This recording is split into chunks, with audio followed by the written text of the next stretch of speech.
All right, in this next step, it's going to be a lot easier. Let's go back to the Finder and open up the clouds like so. Okay. Now, in reality, we're only going to use this bottom part. So let's just crop this. Make sure we delete crop pixels so that we have a smaller file.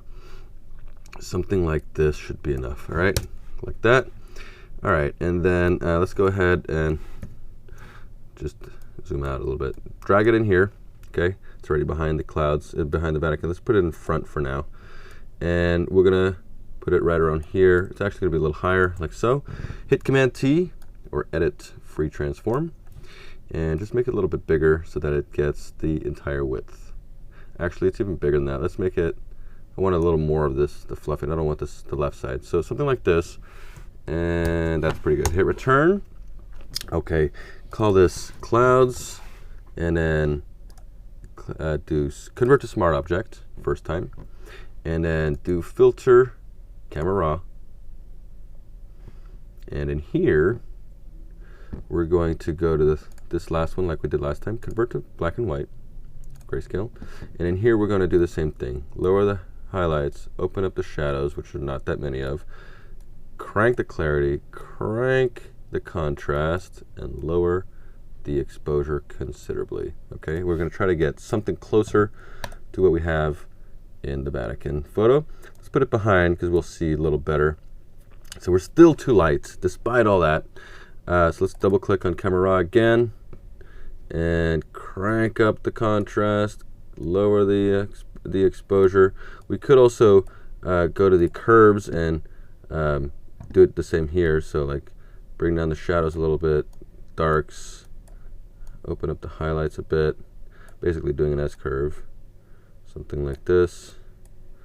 So maybe a little too dark there.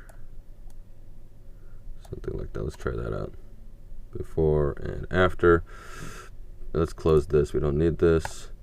We're much closer so that the black and white point is almost seamless at this point.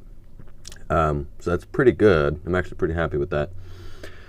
Next thing we're going to do is convert this into a smart object.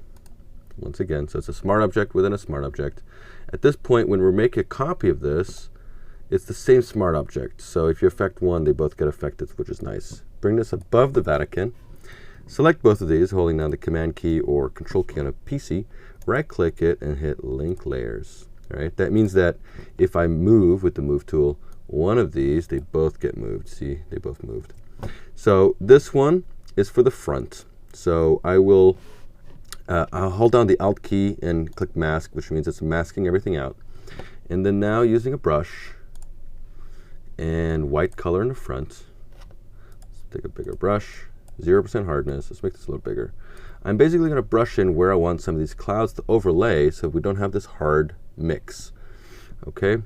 Knowing though that I can't go here, Command, I selected the layer, Command clicking the layer so I can see where it ends.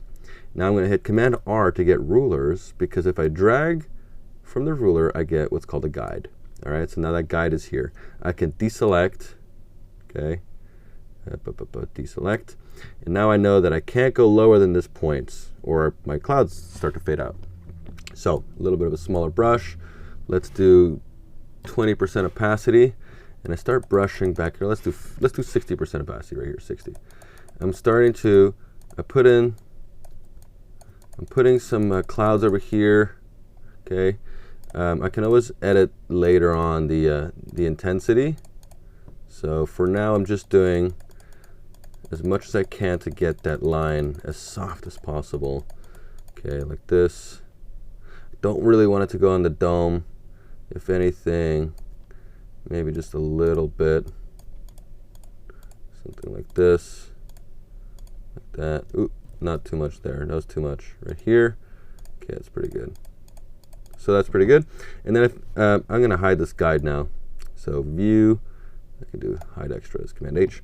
And in here, I'm just going to lower the opacity of these clouds in front, just so that we kind of see through the buildings a little bit. So before and after. See, it makes those clouds come in. That line is a little too strong. Oh, that's the actual cloud, so that's fine.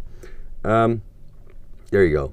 Maybe that line is a little strong. Let's try to hide some of that, or expose the clouds right here. Yeah, something like that. All right, we're 82%, maybe a little bit lower, something like this. Okay, good. So I'm pretty happy with that. Now I'm going to do a second pass of so I'm going to do another pass of Camera Raw. And this time I'm going to create a new layer like I often do, Command-Alt-Shift-E on top of everything. Convert this to a smart object. And once again, filter Camera Raw. And this time I'm going to do a little bit more clarity, a little bit of this, a little bit of the lowering highlights and opening the shadows, just a little bit.